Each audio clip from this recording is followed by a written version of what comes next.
We are Hey, live. what's going on, everybody? Hello, everybody. Should we say that? Did you click public?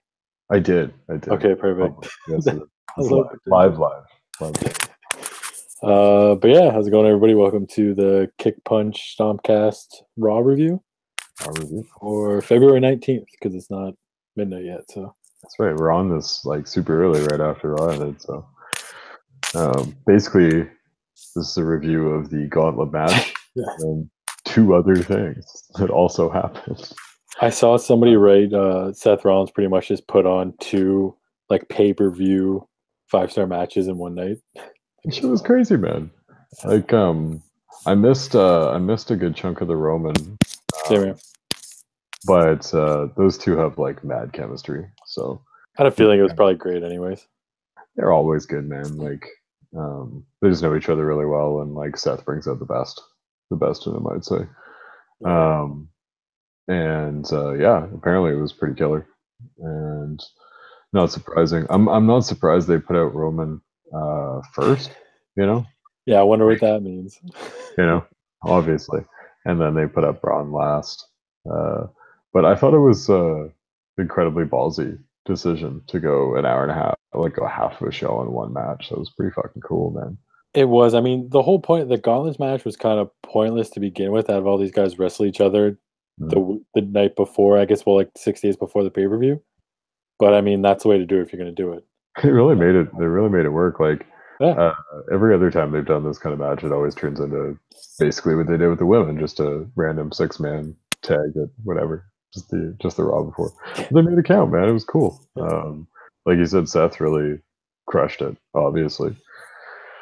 Cena put on one of his like US Open Challenge level performances. Oh, he was frustrating the hell out of me though, that entire match. Oh my god.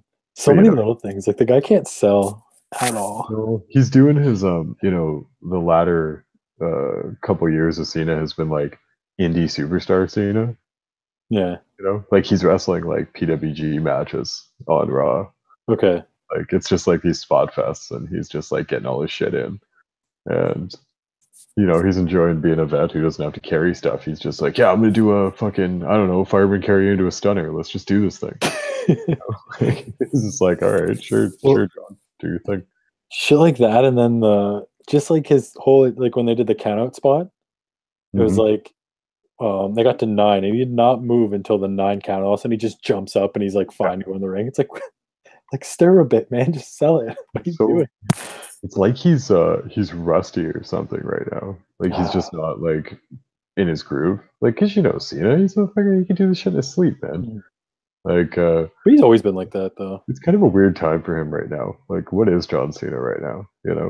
Like if he disappeared tomorrow, the show would go on, and you wouldn't really even notice because of the last year what they've been doing with him. So it was nice to see him take like a half-hour match with Rollins and put on something cool.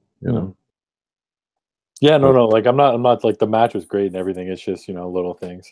It's just Cena, man. It's like a Cena at this stage of his career. That's it's annoying at times for sure. But yeah, oh man, such a great match, and then just kind of fell flat. Like Elias, I'm all good with him getting the rub, but it was just like I was like looking at my phone for a second. All of a sudden, it's like he won. I'm like, what the fuck? I know. I dig his finisher, but it kind of keeps coming out of nowhere. What isn't it like the Crossroads? Or did I? Yeah, pretty much. Pretty much. I think there's something else. Well, I think there's something else to it, but yeah, like a small kind of variation. It's basically the Crossroads, which I always love as a finisher too. I love how much they're pushing Elias, like that they gave him that spot to like clean up on Rollins. But yeah, it was totally flat, man. It was weird. Like it was weird. I feel like everybody's in the same spot with Elias. Like they're kind of digging it, but at the same time, his push feels overdone at times. Yeah, it's just that whole idea that he was this random guy who just plays guitar.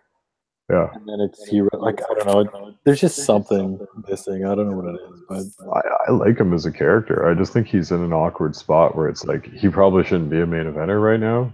Like he probably shouldn't be in the chamber and stuff. Like he'd be a really good mid-card feud. If Miz wasn't like a heel IC champ, he'd make a great heel IC champ right now. Yeah, he would. I think what it is? I think it's the fact that he has like an actual kind of like old school gimmick. and those are weird nowadays. Yeah. I think he's headed to a pretty good 2018 though. Like they're positioning pretty well for this. Obviously, he's not going to win, but I bet you he actually just gets killed when he comes out. Like I bet you he comes out last, right? Yeah, but I bet you he comes out last, and Braun just grabs him and kills him dead. You know, like and he came out last and he got the push going in, but coming out he got fucking murdered. He's gonna get fucking murdered. It's gonna be great. Yeah, I could see it. Definitely see that. I wonder how Braun's gonna go down. It's gonna be interesting, but we'll do a chamber preview show. Yeah. It's either gonna be everybody gets him, or it's just him and Roman just spears him through like 6 spots. Oh fuck! It's gonna be Roman putting him down because Roman's got to look strong. That whole chamber is gonna be Roman looking strong, but which is why Roman didn't look strong tonight. Yeah, exactly. Yeah, but like we said, I mean, we'll do that probably Friday or Saturday. But we'll do it this week. But Finn looked good, Miz looked good. That was pretty much what you'd expect from those two. I wanted the Miz to get the heat against Rollins. I think that would have been so much better. He should have came out and like the Miz Taraj came out when after Rollins was like ready to go and distracted him. And the Miz just hits the finisher, Skull Crush finale, pins him right away. Totally. That kind of like that's good heat to get. That would have been way better, way better. Like him and Elias could have just snuck in on Finn, you know. Yeah. Or Elias comes in and gets punked out by Miz because like I love the Miz Braun thing. That was pretty dope. Yeah, that was great. Miz hitting the skull crushing finale on Braun was awesome. Yes, I don't know. Just that moment of like not even doubt, but just weakness. Like that moment of weakness made Miz look really, really strong. That's what I love about Braun too. Oh, Braun's great, man. He's so good all around. Like that crowd fucking exploded too when he came out, and everybody went Braun along with him. Oh, it was like everybody in the building. He's so over. And that's what fucked over Elias because people were just like, we want Braun now. Yeah. Well, I love the whole like Miz is happy that he won. He's like, yes, I pinned Finn, and then it like dawns on him that the only man left is Braun. That was amazing acting for Miz. He's great.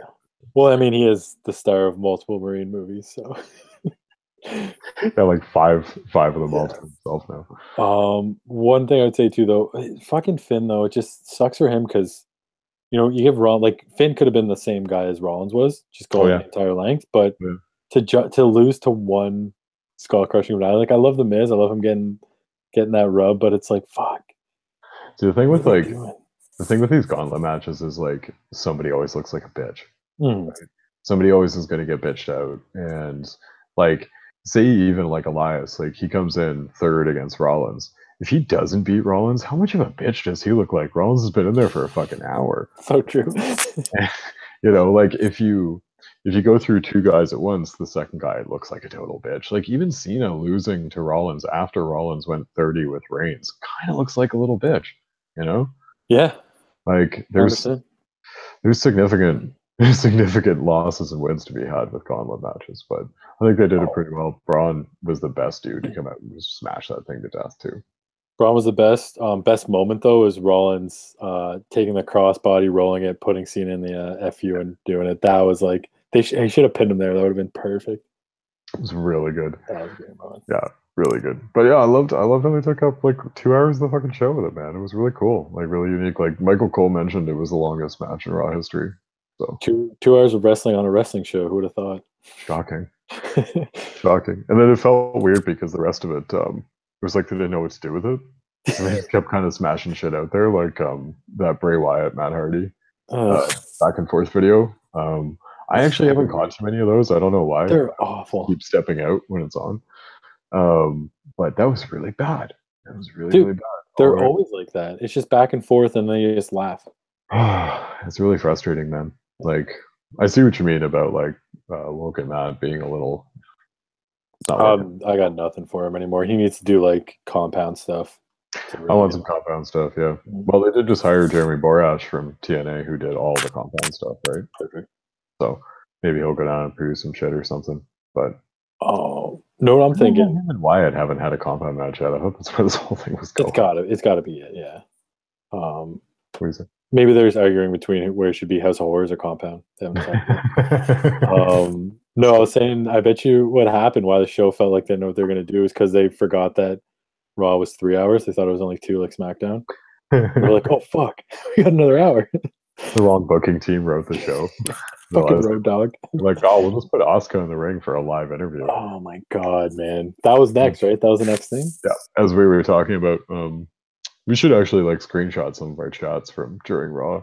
Because it can be kind of funny sometimes. Like Asuka. Like you messaged like why are they letting Asuka do a live interview? Oh my god, she butchered it so bad. Like she fucked up. She didn't know what to say. Yeah, I got that kind of stuff makes me worried because like Vince is known to like turn on people like that.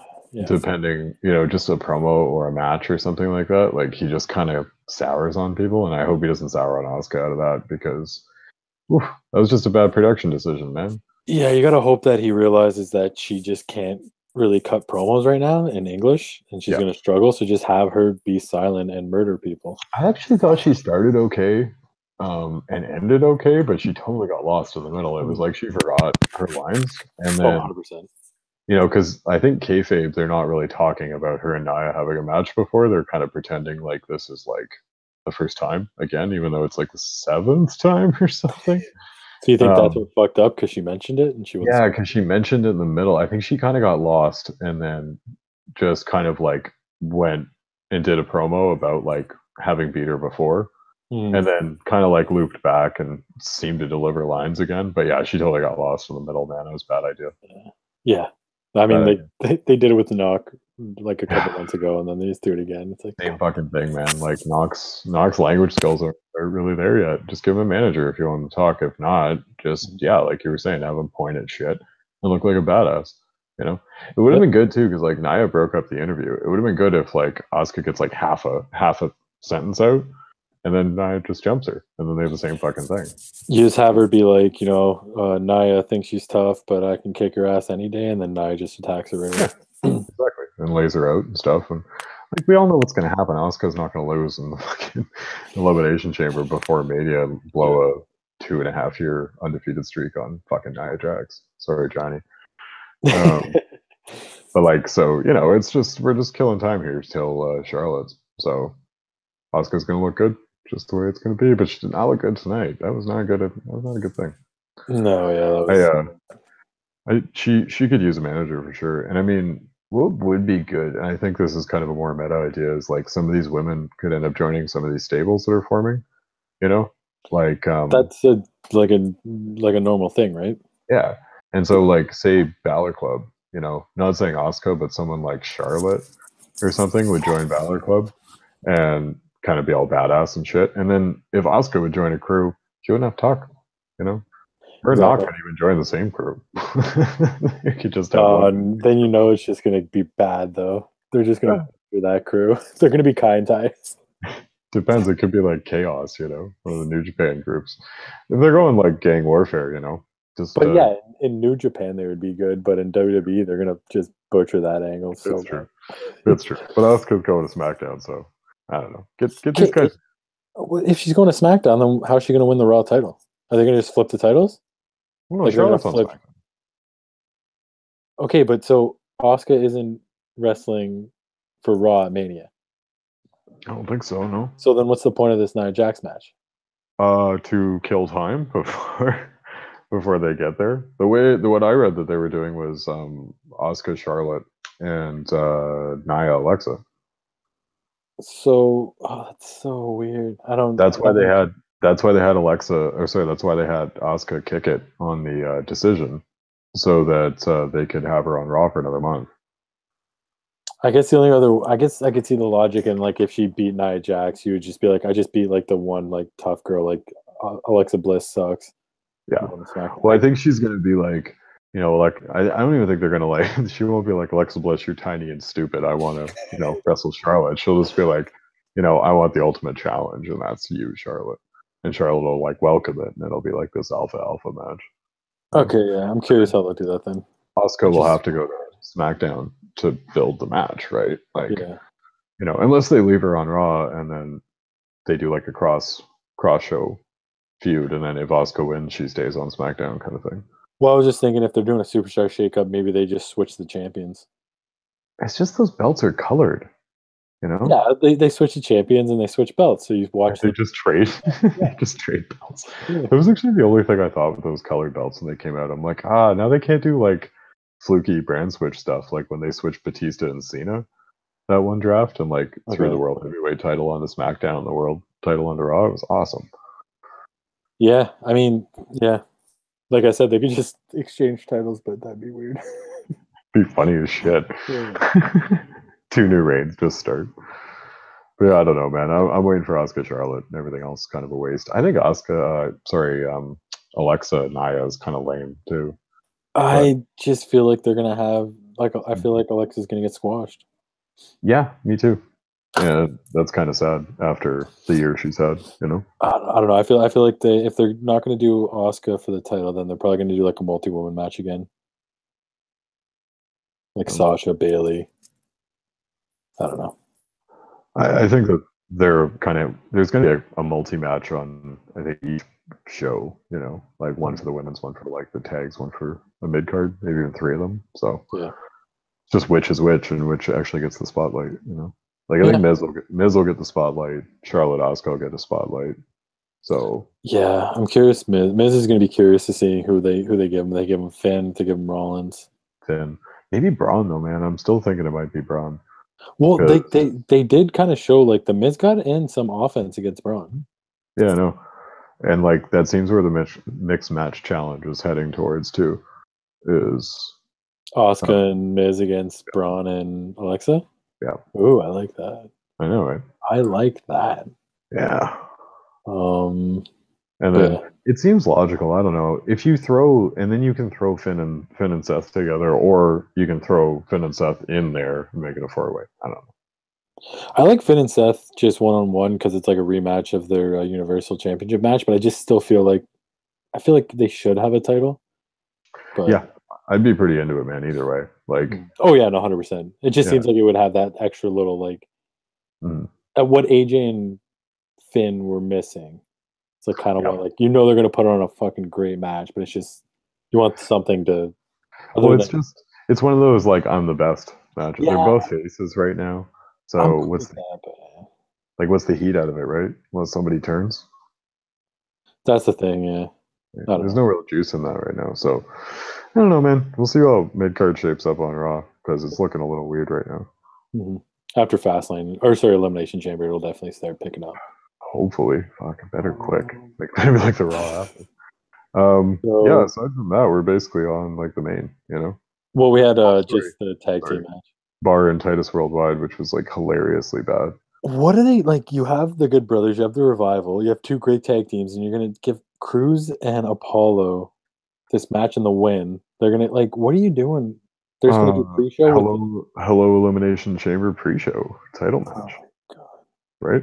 Well, are they gonna do the pre-show title match, or is it gonna be Revival and Good Brothers pre-show, and then that'll be on the main show? Is the main show? Is Revival Good Brothers already announced? No, but it just seems like they're always wrestling each other. Like they wrestle each other on main event and shit. Yeah. No, just one more, close it out. They're just spinning wheels, right? I think this is like they don't really want to waste any tag teams right now before Mania, so they'll just Titus Worldwide. Why not? It was like Gable and Benjamin on SmackDown, you know? Like they got the title shot now because they don't want to blow the Mania program on it. Do you think it had anything to do with Black Panther? I really wouldn't put it past Vince. They did mention that Titus O'Neil brought like 2,000 kids to the movies. Yeah, man, Titus O'Neil brought like a shit ton of kids to go see that movie, and it was the coolest fucking thing. Yeah. So if they want to push Titus for all his like ball and charity work, like they should, because he's a dope ass charity guy. But not as a wrestler, man. The guy's a natural, like just better as like a promoter kind of thing. No, get somebody else to tag with Apollo, not Cruz. Just Apollo. Yeah, get Street Profits up, man. Titus is shit in the ring. You get somebody else to. If Apollo had a legit tag partner, he could be a legit tag team wrestler. Like, 100%. You know, kind of like the Bar. Like that could be revitalize his career. So, like, I wouldn't mind seeing that. But yeah, it's just they're just wasting time. I think the Raw tag titles are headed towards a multi-man more so than anything. Whatever. Fine with that. Give it to him. But yeah, so then women's main event. Yeah, whatever. I mean, it was kind of your standard 6-person tag. Bunch of shit happened, and then they tried to create some storylines going into the match, which was weird because everybody's like pairing off. Like, that's a weird dynamic, man. Makes me like the team of. Yeah, I don't know. I didn't really watch it, to be honest with you. I was just kind of like, eh. Well, it's like they have the Absolution too, right? Yeah. Mandy Rose and Deville, and then Bailey and Sasha were kind of teaming up, and then Alexa and Nikki started teaming up during the match, and then after the match. Even though they're on. It's like, yeah, so it's like 3 groups of 2 was the way they're like writing it going into the match, and who's going to break up who and so on. I would have much more enjoyed like Bailey smashing Sasha Banks at the end of this Raw or something. Oh, you say that for the Chamber, man. But just not like heel turn, but just like watch your back, Oh, I see what you're saying. I rather than Alexa Bliss and Mickie James randomly standing tall in the end of the go home. I do kind of like that idea though. If there's like paired off 2-2-2, because I don't think there's been a Chamber like that before. Yeah, it's true. And if you're gonna do the women's first one, kind of make it stand out. It's kind of cool. It's true. It would be cool, man. I mean, Dana Brooke's petitioning to be the 7th woman in like Seth too. So. Oh, really? Yeah. Just give it to her. Fuck it. I know. I love Dana nowadays, man. I used to hate her so much. She's great now. No, she's killing it as a statistician.